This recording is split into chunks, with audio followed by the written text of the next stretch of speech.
So we're getting ready to begin. For those that I do not know, my name is Charles Kimball. I am the police chief here of the best police department in Central Texas, the Killeen Police Department. Glad. Hey, here we go. I heard. Come on, there we go. So glad to be here today for this occasion. Just a little bit of history. Late last year, Eric, around what, October, November?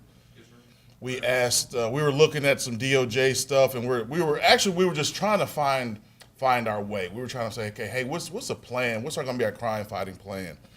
So we kicked around some things, and we kept coming back to the Department of Justice, the OJP program, the Diagnostic Center, and we kind of felt that was probably the best way to go. It had a really good price. It was free, so that helped. And I was familiar with their work before when I was in North Carolina, and I know they set out a really good plan up there in Fayetteville. So I wanted to give them a try. After applying, it's just not automatic. After applying and laying out some of the challenges here in Killeen, they agreed to help. They put together a team, and I'll let Hildy tell you about the team. But there's some local flavor to the team from some college and university here in the state of Texas. She'll explain that partnership. So and as I got the report last week, and we were dissecting it as a command group. And plus I was reminded that when you see the numbers and the graphs, sometimes it doesn't tell the whole story. You have to remember back in 2008 and 2009, this country went through a major recession. There was a lot of impact to the community. I wasn't here, but not being here, I had to be reminded of that. So I know that recession hit hard all over. So I'm sure that Killeen was not immune to that. And the previous police administration and previous city council set up a way to help deal with crime that was rising through the cops grants. Back in 2010, they applied and sought 10 officers for the cops grant. Back in 2014, they had 12 officers. And 2015, there were 13 officers that we all got on cops grants. And that was, particularly the last set, specifically targeted to deal with violent crime in the city. If you see them around town, we call them the guys with the blue shirts on. Kind of deal with deal with violent crime, and they really help our homicide teams, our violent crime team. They show up at some of those major scenes. Got the detectives doing one thing, and I got my guys in the cops grants, the blue shirts. They're dealing with things. They're out there, dealing with community members, trying to get to the pulse of the community when these major crimes happen. So some of the things, the blueprints were already put in place, and I think some of that's coming to fruition now. I think that's why we're enjoying some really low crime numbers because of what the previous council and previous administration, police administration, done. So just kind of think about that when you see the numbers, because sometimes the numbers in the stories, sometimes the numbers don't tell the complete story. But I appreciate the previous council putting some of those things into effect. So we won't be here all day. I'm gonna bring Hildy up, and she'll give you some background. Between her and her colleagues, they will explain the numbers and the processes. Now, I will say this. Now, we had lunch today. I was thinking about this. I said, man, I get to pump up the economy, and we could spend some of these out of town money here in town, but we ended up buying lunch for them. So it was local money that was spent. We were going to spend that money anyway. But we had some Billy Bob's burgers today, and a little local flavor. So, Hildy, come on up and start the process for us. Thank you, Chief. Good afternoon. Good afternoon. Thank you all for coming out today. It's great to be here in Killeen. It's my second time here. And I got rain today, which is actually pretty exciting to me because I'm from the desert area of Arizona. I'm from Phoenix, and we're not seeing too much rain these days, and it's very hot. So it was refreshing this morning. But it's great to be back in Killeen to discuss the work that I've been involved in over about the last 7 or 8 months. And we've come to the most important part of our work, and that is telling the community about what we did, what we found and what we're now recommending based on our work. So up to this point, we've been doing a lot of work, and now we're ready for you to do quite a bit of work in follow-up to what we've found. So we're going to spend the next few minutes, my colleague, Dr. Kim Roscoe, and I will be spending the next few minutes telling you a little bit about what we did, what we found, and what we're recommending. And if at any point you have a question, you're welcome to ask, or at the end we'll certainly be opening it up for Q&A. So please feel free to participate if you'd like. So before I get into the details, I wanted to recognize a couple of people that have been really helpful all along the way over the last 7 or 8 months. Let me start with Chief Kimball. I really appreciate him inviting the Diagnostic Center to Killeen, and it's really encouraging, and I think a testament to his leadership, that he actually opened up the department for an assessment. That says a lot, because not every police department and not every chief is willing to go there. So we really appreciate it, Chief Kimball. I also wanted to mention Commander Morsbach, Eric Morsbach, who's really been helpful, so helpful. He's given a lot of time. He's provided a lot of information whenever we asked all along this process. So we really appreciate his help and assistance. And I also wanted to say a thank you to our 2 local experts who really worked with us in this project as well. And both of them are from Texas State University. They're professors in the Criminal Justice Department. Dr. Kim Roscoe is here, but we also worked with Dr. Megan Peel, and she's not with us today, but both of them have been tremendous, so we're really glad to have them as part of the team. So with that, I'll get started.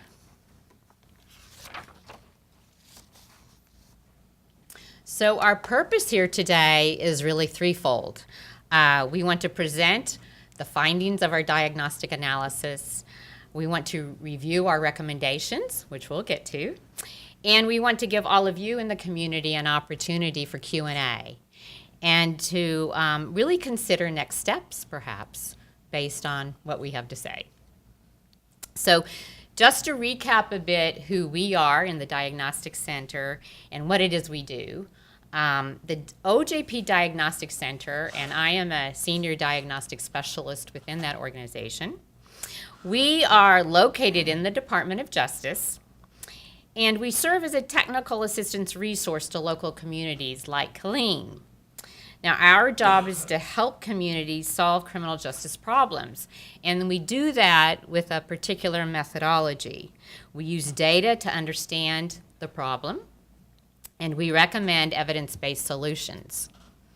So we begin a diagnostic assessment when we're invited in by someone in that local jurisdiction, like Chief Kimball. We don't inject ourselves into a community. We only go where we're invited. Now, the diagnostic process involves learning about a problem that we've been asked to assess through data analysis and through stakeholder interviews. And these help us identify what will work in that particular community in order to make some realistic recommendations. So that's a little bit what we're about. So our work in Killeen started with a request from Chief Kimball, as I mentioned, who asked us to assess crime, the current responses to crime, as well as perspectives on community engagement. So the chief was really interested in learning about best practices and how KPD, as well as the whole city of Killeen, could improve in terms of crime reduction and improved community engagement. So in response to his request, we undertook 3 types of activities. First, we collected and analyzed quite a bit of crime data. And a first look at that data told us we should focus on violent crime. And you're going to understand why in just a couple of minutes when we start reviewing that information. Second, we interviewed local stakeholders and community members, and we talked to about 50 people in all. So we talked to quite a few people here in Killeen. Third, we identified model crime reduction approaches and used them to form the basis of recommendations for how KPD and really the city of Killeen could improve. So we'll talk a little bit more about what those model crime reduction practices are. So at this point, let me turn this over to Dr. Kim Roscoe. He's going to present findings from our data analysis, also the findings from an assessment of the police department that he undertook, and then I'll return to talk more about our recommendations. Thank you, Hildy. Good afternoon, everybody. My name is Kim Roscoe. I'm professor in the School of Criminal Justice at Texas State University and the director of the Center for Geospatial Intelligence and Investigation. Prior to that, I was a consultant with the Bureau of Alcohol, Tobacco, Firearms, and Explosives in Washington, D.C., and the director of research for a think tank there called the Police Foundation. Before that, I was a detective inspector with the Vancouver, British Columbia Police Department in Canada. My areas of expertise are the geography of crime, why crime happens, where it happens, crime analysis, criminal investigations, and problem-oriented policing. Because of that background and similar skills that Dr. Megan Hollis-Peel had, we were asked to be subject matter experts. Our focus, our particular responsibility is to look at the various crime and police statistics and also to interview police officers in Killeen. I want to begin by talking about the term diagnostic. The role of this is to determine what type of analyses would best help lead to a position of problem solving. So the goal here is to lay the groundwork for future efforts that will help mitigate some of these issues. So I just want to be clear on what that is and what it isn't. Also, when we're trying to establish the nature or presence of a problem, we need to have some sort of comparison. So you wake up one day and your leg is sore. You're comparing how you feel to how you felt the day before. So temporal comparison is one. How does the crime rate now compare with what it was like last year, the year before that? The other type of comparison is to similar objects. So you're not feeling good, but your neighbor is feeling fine. So when we look at Killeen statistics, we're also interested in comparing that to other similar jurisdictions in Texas and elsewhere. So these are the two types of comparisons we want to do. This particular graph shows you the growth in population in Killeen since the year 2000 up to 2015. And you can see that Killeen is a fast-growing city. I live in Austin, Texas. We think we're fast-growing, but I think Killeen has a more rapid growth rate, which produces all sorts of challenges for the police department and other government services. I think this rate of growth was like 61% over that time period. But even faster than the population growth in Killeen has been calls for service to the police department. They've almost doubled, about growth of 91%, and a couple of years ago they had more than doubled. So this shows you that the demand for police services is even outstripping the population growth. There's two things a police department really effectively has to do. It has to respond to 911 and other calls for service, and then it has to process, investigate, and deal with crime and criminals. So many calls for service don't lead to crime. It could be some sort of disturbance or someone needing some type of assistance, maybe a traffic accident. Other calls will involve the need to investigate, possibly arrest someone, and deal with that through the court process. So we want to take a look at calls for service and crimes when we're getting a sense of the demands and the challenges facing any given police department. We can see here that calls for service are outstripping the population. I'm not sure why. We know when we look at other police departments across the continent, we find increasing demand for emotionally disturbed people, homeless, people with mental health issues. Policing has developed into sort of a full range of law enforcement, but also social services. And some estimates show now that about 20% of all police calls for service do relate to some sort of mental health problem in terms of what is happening on the street. We don't know the specific details, but the point is that this growth has been rapid, both in terms of population and in terms of calls for service to the police. Now, when we look at crime rates, there's two important distinctions we need to make. One is incident, and the other is the actual rate per population. So the incident would be the actual number of a given crime, let's say robbery, that occurred in the city of Killeen last year. The rate is adjusted for the population, usually per 100,000 capita. So we would expect that Killeen would have fewer robberies than Dallas, because Dallas is such a big city. So if we're looking at the incident, we'll see a small number of crimes for Killeen, many more crimes for Dallas, because Dallas is just a bigger city. When we adjust for the population, we might find that Killeen has a higher robbery rate than Dallas. I don't know if it does. We'll talk generally about what we find when we compare Killeen to other Texas cities. But I want you to know there's two things there, and they have different meanings. The per capita rate gives you some idea of the risk. So if you have the same rate of robbery in Dallas and Houston, well, we would say that your chances of being a victim are the same in both cities. Often this is what the population in the community is most concerned about, their chances of being victimized. From a police department's perspective, though, the incident is important because that shows you the demand on their level of service. So we have to take a look at both numbers. All right, so this particular graph on the left shows you Killeen's violent and property crime rates compared to the average for cities in Texas over 100,000 population. That average is this yellow line here, where it says 1 on the vertical axis. We can see that the property crime rate, which is blue, more or less tracks up and down. So we would conclude that the property crime rate in Killeen is similar to that of other cities over 100,000 in Texas. However, the violent crime rate is quite a bit higher. It fluctuates, which is normally when you deal with small numbers, you're going to see some fluctuation. We'll see this most dramatically with homicide, but the violent crime problem is and has been for the last 10 years significantly higher than Texas for a whole.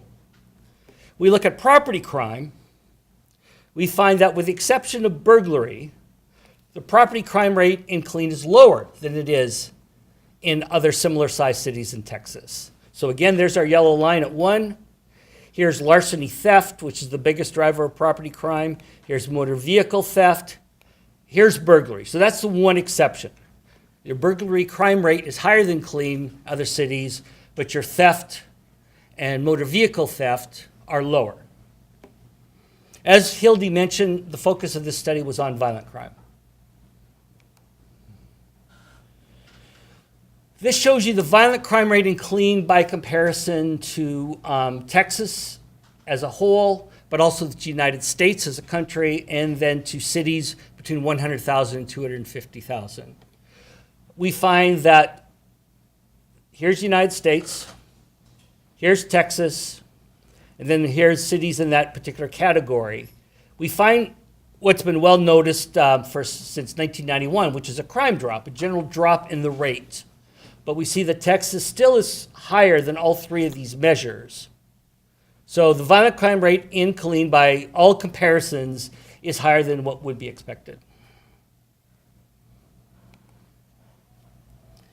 These show you actual numbers or incidents of particular crimes. So from 1997 to 2016, almost 20 years, aggravated assaults in Killeen have risen. And they've risen a fair bit. Now, when we look at on a rate basis, it's actually probably dropped a little bit. So your risk in Killeen isn't any higher than it was 20 years ago, maybe a little lower. But the demand on the police department for aggravated assault investigations is appreciably higher. Same with murder. Now, as I mentioned before, because murder is a low number, we're going to see these jumps up and down. Sometimes people go, oh my goodness, we have double the number of murders we had last year. That's statistically meaningless in a small city because you look at any sort of trend and you see this up and down. It's just an artifact of the small numbers. Generally, we see an increase. When we look at the rate, I would find it hard to conclude anything about whether it's going up and down because the variation is so high. It just depends on what your starting point is. But murder, even though it's a rare crime, drives most people's perceptions of crime. So when they do studies, murder, which is a fraction of 1% of all the crimes, that's what people are the most fearful of. And fear of crime is a real issue.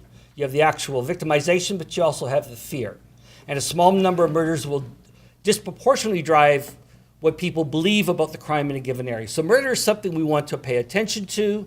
Aggravated assaults are not such an issue in terms of the perception and fear problem, but they tend to statistically dominate the violent crime numbers in the Uniform Crime Report statistics. So again, these are the actual numbers which show you the demand on the police department.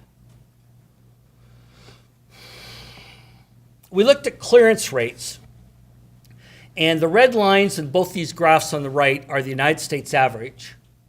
We find, for the most part, aggravated assaults closely track the national average.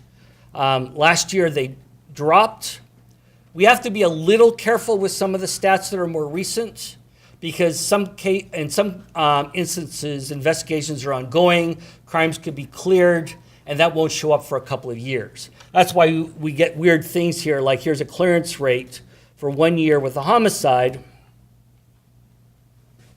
which is over 200%, which is ridiculous if you think about it on its face, but what it actually is including murders that occurred in previous years that have been solved.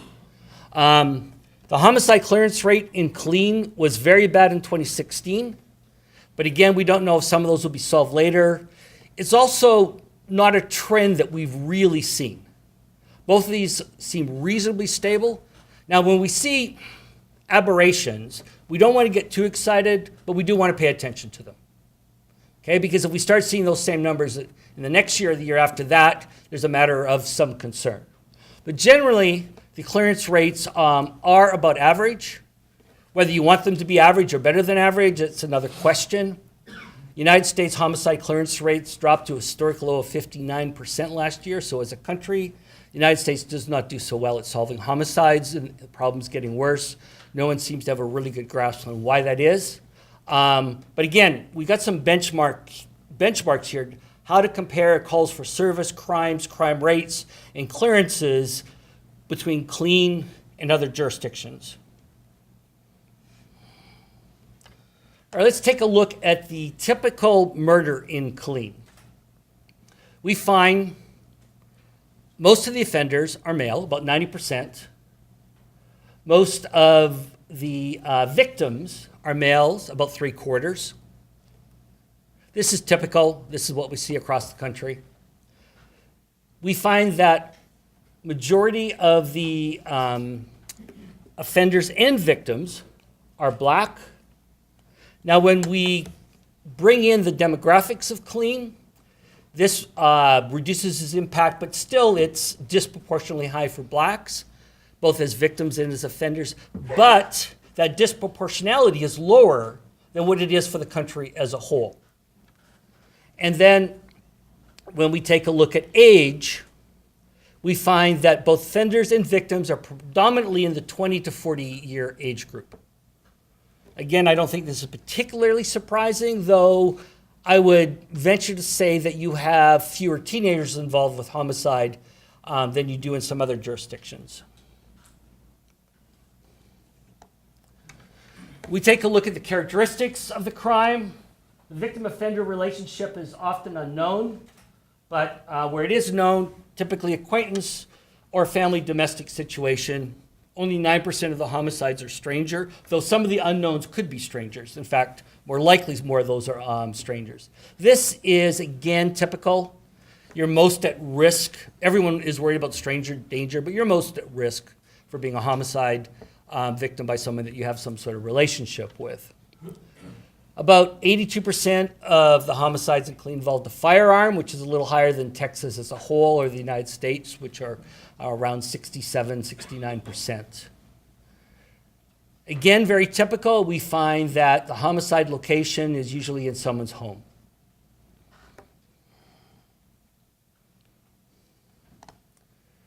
This particular slide I think is important in terms of paying attention to for potential future problem solving. Now, it's not always known what the circumstances were, but when the circumstances were known, we see a lot of arguments or domestic disputes. We also see robbery, drug trade dispute, drug robbery, and unknown, which could also be drugs. And then we look at the last graph on the right, victim lifestyle in the homicide, a lot involved in the drug trade or drug trade or gang. Now I should mention the lifestyle and the circumstances are not known in all crimes, probably less than half. So there are other homicides, but the point is you have a disproportionate involvement in terms of drugs on your murder scenarios. And when we look at these statistics, sometimes we don't know what type of argument that was. Was that just an argument? Was it an argument over payment of drugs, et cetera? So I think this clearly points to one particular focal area for problem solving. We mapped out the locations of the homicides over the last 10 years and shooting incidents, because shootings are all potential homicides. We can see a cluster to the north or northwest part of Killeen next to Fort Hood. We did a number of other analyses. You won't see all these graphs, but they all showed very similar patterns with clusters in that particular area. Dr. Hollis and I both did ride-alongs with the Killeen Police Department. Before we did the ride-along, we had prepared what we called frequent flyer addresses. So it's a general rule that 10% of your criminals in Killeen are going to be responsible for about half of your crime. And of all the places you receive 911 calls for service, 40 to 60% will be in the top 10%.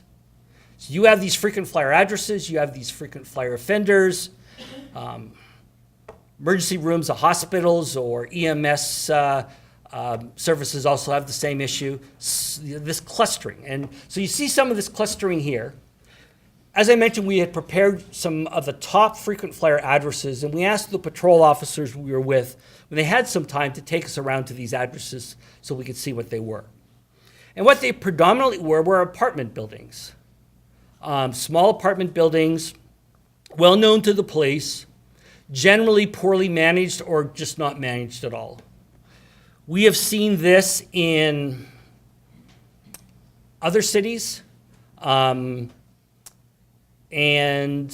it is interesting because it does give you an area to focus on in terms of trying to solve problems, because increasing background checks, making sure there's proper management in the building, evicting tenants who are involved with drugs or other crime can actually break up these hot spots. They tend to potentiate because you have 10 criminals all living together. They feel they run the building and they run the immediate neighborhood.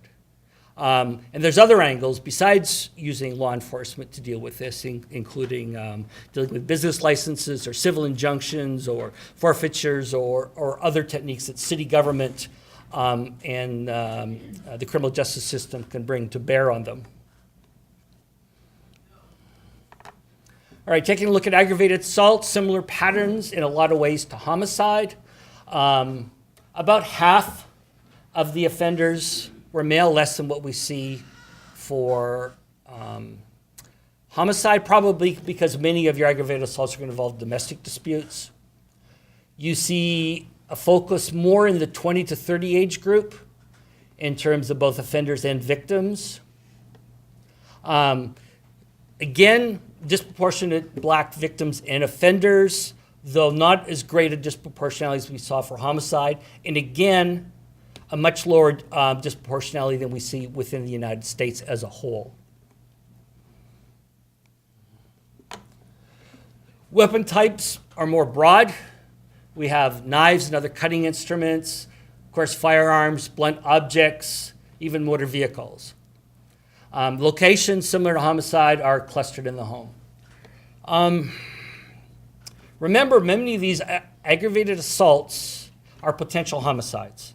It could just be a matter of luck, whether someone gets stabbed and they live or they die. So there's a blurring together here, at least in terms of the specific offender actions. And from a behavioral perspective, from a problem-solving perspective, these things need to be seen as intertwined. Again, here's our hotspots. And again, we see the same focus in a very small part of the city in that northwest area.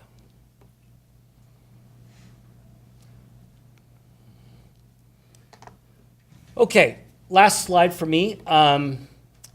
Based on our discussions with the stakeholders from the law enforcement community, here are some of the problems that were identified and some of the issues that need addressing. Begin in the top left with resources. There's been a decrease in the authorized positions available in the Killeen Police Department. At the same time as you have a rapidly growing population to serve with the incident of crime increasing and the calls for service increasing. There are probably inefficient division of resources in terms of both patrol and other parts of the agency, and high attrition rates, which are actually very expensive in the long term because of the time lag and the resources necessary to recruit and then train someone and then get them up to speed. Patrol officers, there's fewer officers on the street to address these increasing calls for service, and it's difficult to meet the demands of 911 and other community expectations. Now, we talked about the importance of drugs and gang activity for homicides.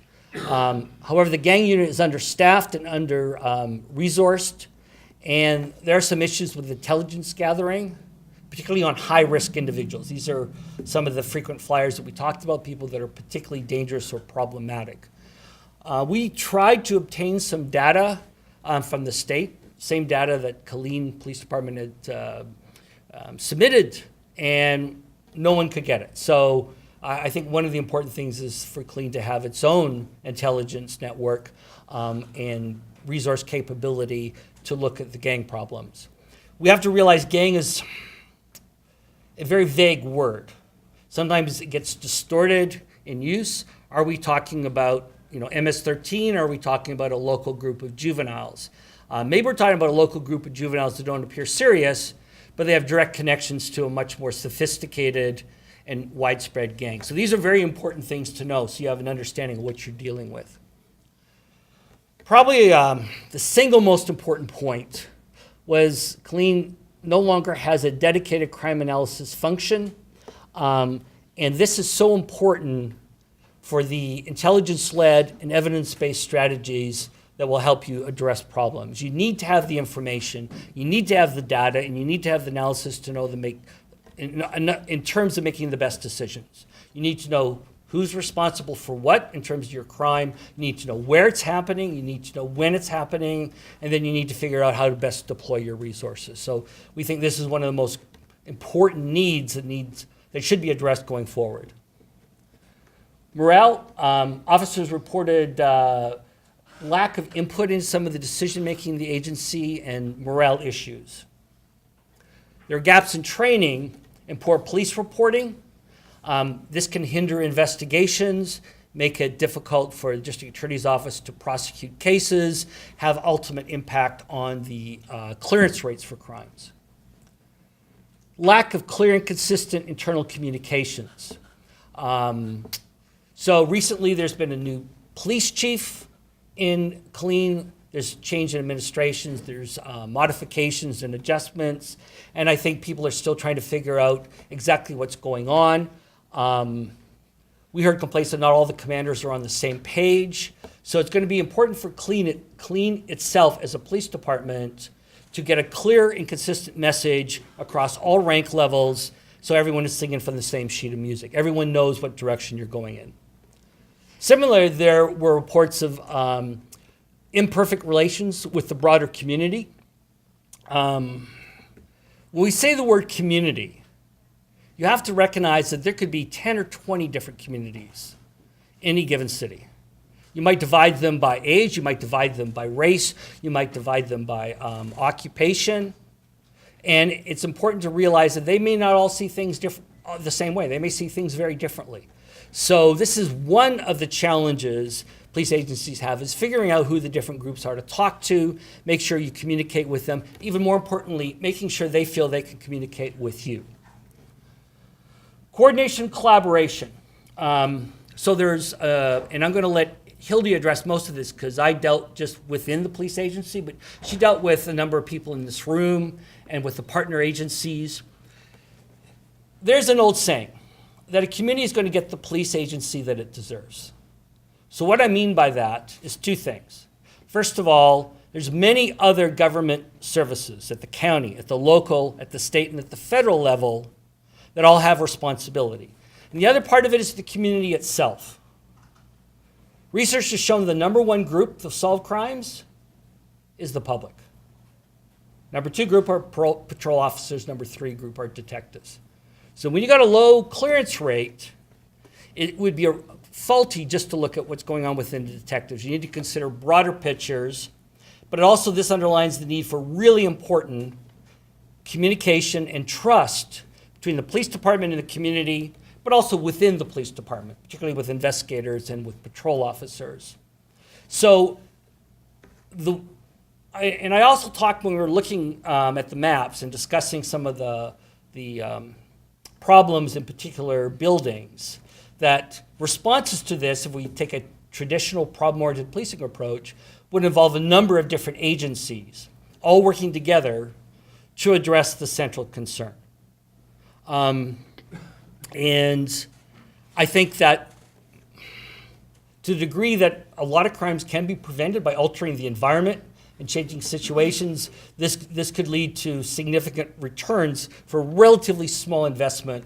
But I want to be clear that this is not something the police department can do effectively on its own. Technology. There were complaints about outdated technology or technology that does not meet the needs of the end user. Officers felt that the decisions being made about the technology were not being made by police, and they ended up with systems that weren't integrated with each other. Of course, nowadays, the role of information in everything we do, including responding to crime and addressing investigations, is critical. Clearance rates, too few crimes being solved, so low clearance rates. Again, I'm not sure how exactly true that is. I don't think that's a major problem here, but if you want to do better than average, then there's certainly ways you can go. And we did hear issues related to the forensic capabilities that exist or don't exist within the department itself. Finally, violent reduction strategy. There's a lack of a reduction strategy, though I believe Chief Kimball and others have already started to address this. Also, sustainability. So it's going to be very important to carry through on things. Most of these problems cannot be solved in a year or 2 years. Some of them are multi-year efforts, and it's important to keep them going. I think one of the ways to look at your police department is it's sort of like maintenance for your vehicle. If you don't do things, you will often see the impact 2, 3, 4, 5, or 10 years later. So proper investment in this stuff can have long-term benefits, particularly when we look at youth, because most people enter the life of crime as juveniles. Sometimes they're influenced by their older brothers or their parents, peers, and ideally you want to stop that right at the beginning. If you can't stop at the beginning, you want them to get out, and many of them do get out around the age of 20 or so, and some just carry on. So these strategies have to be long-term. Again, they involve a number of different agencies all working together, and you're not going to see the benefits quickly, but you will see them long-term. Okay, Hildy. Thank you, Ken. If I could, real quick. Sure, go right ahead, Chief. Hey, go back to that last slide. We met this morning with the commanders, and I got to tell you, when I saw this last week and I saw it again today, as a police chief, it was kind of hard to look at some of the challenges up there. But it wasn't a big surprise. We knew about the challenges. We've already started to deal with a lot of those issues up there. For example, hopefully we have our crime analysts on board here the next few weeks and things like that. So the one thing that, that I had to be reminded of, I wasn't here, but if you look at what was happening nationwide in law enforcement 6-7 years ago, we started talking about places like Ferguson, Missouri, and Milwaukee and some other places. There were some really high-profile things, and you saw law enforcement and political municipal leaders getting together trying to calm the community. But those things didn't happen here, and I think it's a real testament to the relationship that the department has with the community that Chief Baldwin at the time and Chief Young, where they had go-to people in the community. And we still have that today. But I think one of the things that we have to work on is we have to let the public know we have those relationships. We foster those relationships all the time, and ours might be a issue of messaging and branding ourselves. So, but we enjoy really good relationships with the community. We are going to enhance on those. I got a commitment from my commanders this morning that we're going to look at those blocks, I call them. I'm gonna come up with a nickname for them, but we're gonna look at those, and we're going to challenge each other literally daily on how can we fix this. Some of the things are fixed already, but sometimes some of them are just a marketing or just we're not getting the word out the way we should be. So. With some of the stakeholders that we'll be reaching out to is in this room, but that's the hardest part, looking at those challenges and seeing where we felt short as an organization. So I look forward to knocking on some of you guys' doors to help us fix some of these blocks up here. Hildy? Sure. Thanks, Chief. I think it is important to understand that we have been working on this for 7 months. Chief Kimball had just come into this department shortly before we started. And some of these issues have changed over time. But these relate directly back to interviews we've had with actual officers in the Killeen Police Department, stakeholders as well, and of course the data analysis. So right now I wanted to turn to another aspect of our project. So we conducted a number of stakeholder interviews. A colleague and I were here last February over a couple of days and interviewed quite a few people from the Killeen community. I see quite a few familiar faces, so I think many of those interviews were conducted with folks here in the room. So thank you so much for the time you gave us. It was extremely helpful, and you really became an important part of this project.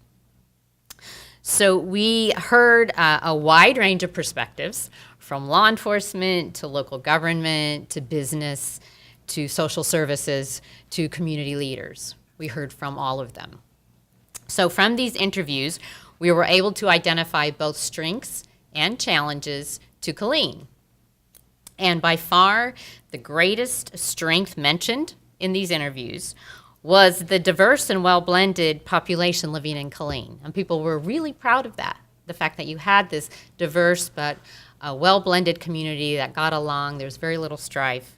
And of course, this was a result of your largest employer, Fort Hood. And also having new leadership in the police department. Chief Kimball, coming from outside of Killeen, was also viewed as a strength. But now we also were able to identify 3 key challenges that Killeen faces, and that's what this slide refers to. So first, there are community barriers. So we heard from stakeholders that the population is fairly transient, that there are older neighborhoods on the north side. Mostly you saw on the maps those hotspot areas. That's the north side, where there are many multifamily dwellings and apartment complexes with specific problems. That there are pockets of poverty and illegal drug use contributing to crime. That residents are all too often hesitant to serve as witnesses to crime, so it makes it hard to clear crime. And that local government budgets are quite limited. So all of those are barriers that really are facing all of you and facing the police department. The second major challenge is that there are gaps in social services. So what we heard was there's a lack of what we call pro-social activities for youth, particularly at peak times for crime, which is after school, on holidays, and on weekends. Not enough things to do for young people, generally speaking. There's a lack of coordination among social service agencies, local government agencies, and community programs, something that's really quite helpful when resources are limited, like they are here in Killeen. And there's a lack of awareness and access to these programs and services among those local residents who probably need them the most. So the third challenge is that there are gaps in collaboration among stakeholders in the community. Now, Kim just really referred to that, and I'm probably going to refer that a couple of times because I think that is a real issue for you here in Killeen. Collaboration can be particularly helpful and really powerful when resources are limited. So this is an important issue for your community where you're clearly limited in those resources. Being on the same page, working toward the same goals, coordinating to prevent duplication, filling in gaps that exist, all of those can make individual agencies more effective and really benefit the community. So for example, public safety could be enhanced with more frequent communication and feedback between KPD and the district attorney's office, where we see some gaps. Similarly, communication and cross-training between KPD and juvenile services could be helpful, and we do see some gaps there. The community could also benefit from local government leaders, perhaps bringing together a lot of these stakeholders to focus specifically on crime prevention and other key public safety issues like illegal drugs. So the upshot of all of these findings that Dr. Roscoe just presented and I just talked about is that Killeen has 5 major opportunities for change. And I'm going to present them as recommendations. And these are all discussed in detail in a report that I do have here. It's available online. It's going to be on the city's website later this afternoon. And I'm sure the chief would be happy to email this to anybody that would like a copy. But there is more detail in here. But I'm going to review them sort of in a summary fashion. So the recommendations are all based on model programs and practices in crime reduction, which means that they have proven effective through research and in practice in other jurisdictions. So we base everything that we're suggesting to you on what we know is effective from research. So I've listed some of those model practices on the next slide. Here we go. So I want to review these practices a little bit. So the first model practice refers to place-based and offender-based strategies. Now the research is fairly clear in this area. Violence is highly concentrated in specific locations called micro-hotspots and among a small number of high-rate offenders. Kim mentioned that just a few minutes ago. But this means that police strategies that really focus on identifying and addressing those places and those offenders where crime concentrates can be very powerful and can be quite effective. The second model program is the practice of community policing. Now, as many of you probably know, this can be defined in different ways, and different police departments define community policing in different ways. But what I'm referring to are 3 kinds of activities: building positive relationships with community members, creating partnerships with stakeholder agencies, and using problem-solving methods that rely on data and proactive strategies. So that's what we're looking for. The third model practice is called problem-oriented policing. So this is a method that many police agencies use to analyze crime problems, to collaborate with local residents, to work with partner agencies to identify solutions, and then to evaluate the effectiveness of those strategies. And then the fourth and final model practice that I'll mention is crime prevention through environmental design, or CPTED. Hopefully some of you have heard of this. This really refers to ways in which the built environment is designed or maintained to eliminate factors that enable crime to occur in the first place. So some examples are the use of street lighting to eliminate dark areas where criminals might be able to hide, or cleaning up an area that appears to be in disrepair. Those are CPTED strategies. So now with these evidence-based practices or model practices in mind, we're offering 5 recommendations, and I'm going to talk about them a little bit. So first, we're suggesting that KPD develop proactive policing strategies focused specifically on violent crime. That's clearly where the major problem is. Strategies could be developed that combine both place-based and offender-based approaches so that we can really hone in on those persistent violent offenders and those chronic violent hotspots. Those hotspots we saw on the map just a couple minutes ago. Now, these strategies, though, would require the department to enhance both crime analysis and intelligence gathering capabilities. So there'd have to be a bit of an adjustment of resources in order to engage in these kinds of strategies.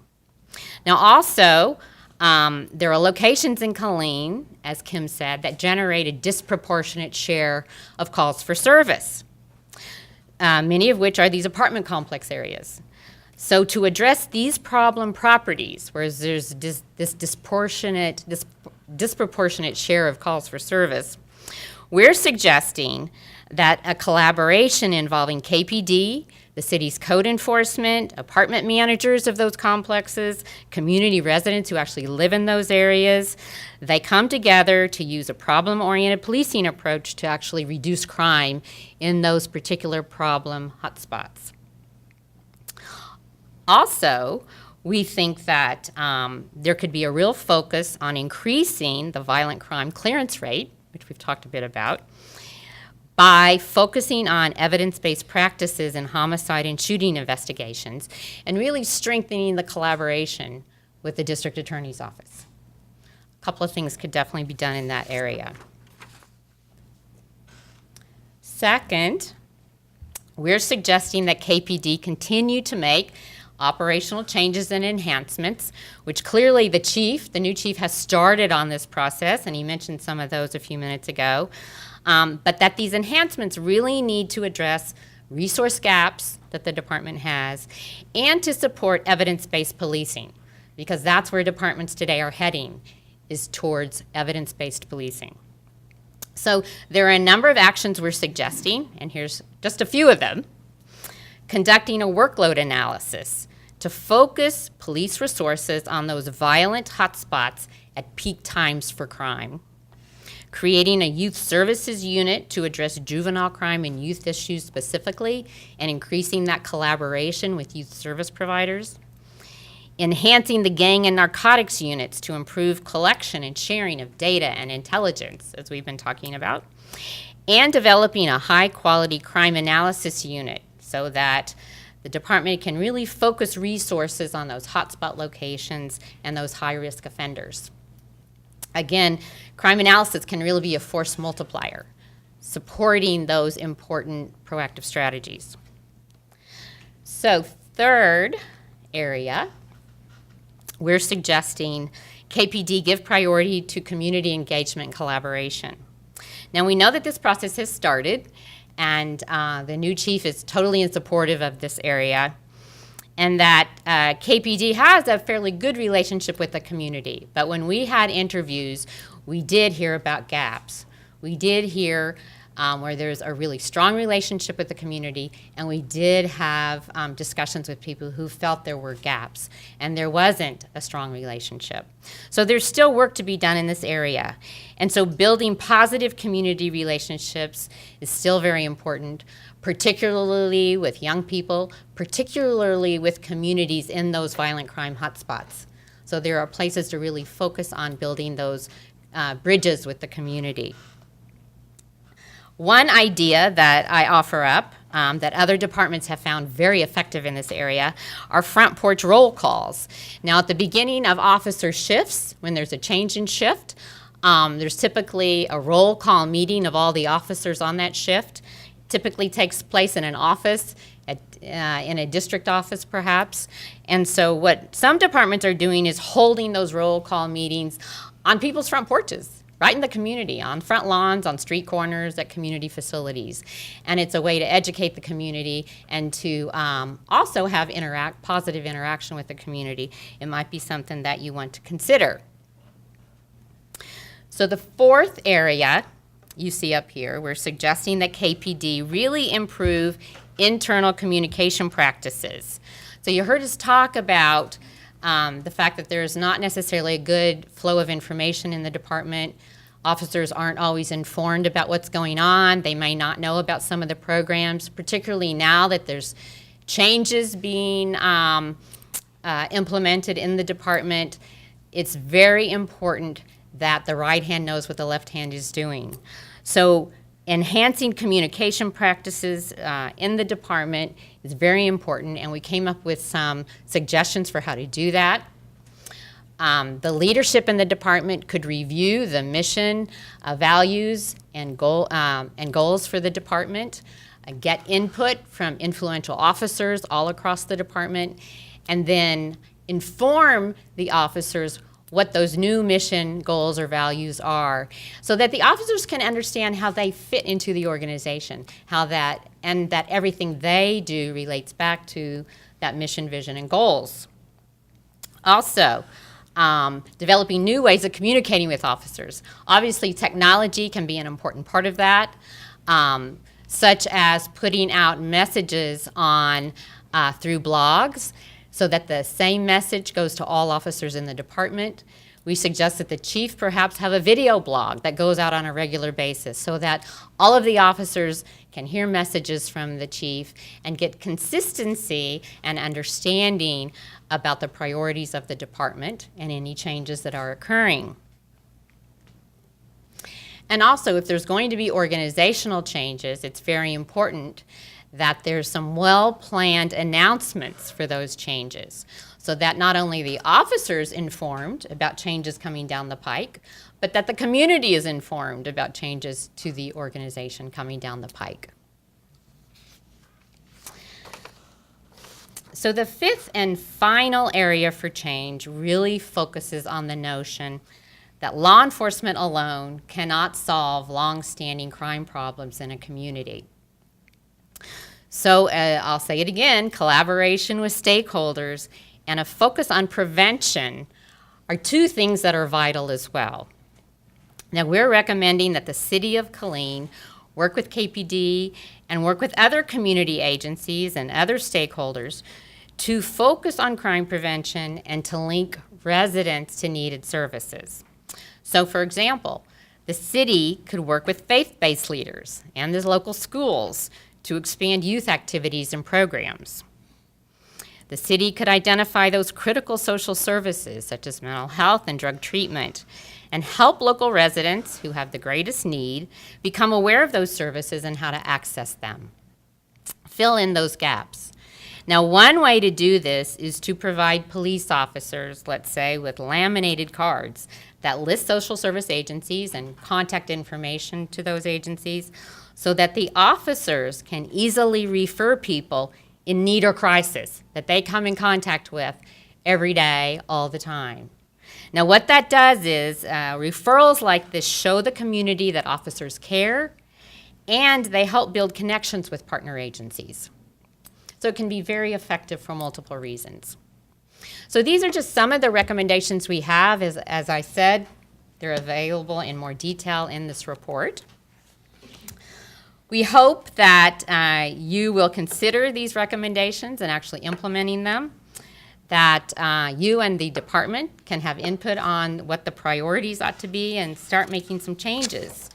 And what may be helpful in the process of change is training and technical assistance that a number of federal programs can provide to Killeen to help with implementing these recommendations.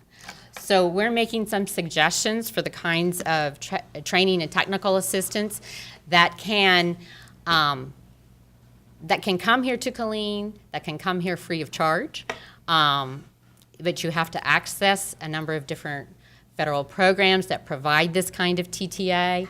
Some of these could be very valuable and really provide that training that's needed here. I'm happy to go into any details on these if you have any questions or thoughts. Unfortunately, the Diagnostic Center will not be operational after September, so we'll be here for a couple of more months. But the Department of Justice is committed to continuing to support Killeen through other TTA providers, as I said, that's available through DOJ, such as the National Training and Technical Assistance Center known as NTAC. That's just one TTA provider that's funded through the Department of Justice. So I put up here a contact in the Bureau of Justice Assistance. She's going to be the contact for all the Diagnostic Center sites that need some additional assistance past September. So I'm urging people from Killeen to contact Elise. And that's where, if you have requests for training and technical assistance, that's who you need to talk to. So with that, I'll open it up for any questions, comments, thoughts at this point to either myself or Dr. Roscoe. We're happy to entertain them.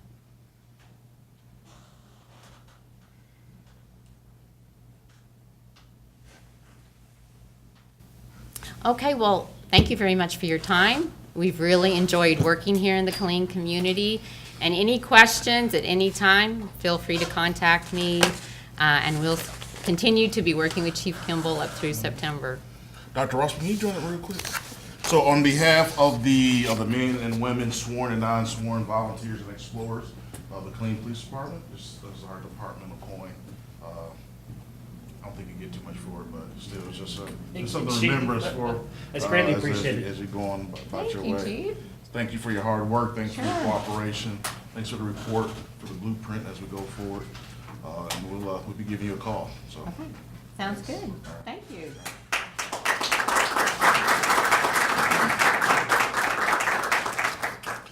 If all hearts and minds are clear, we're gonna go back to work.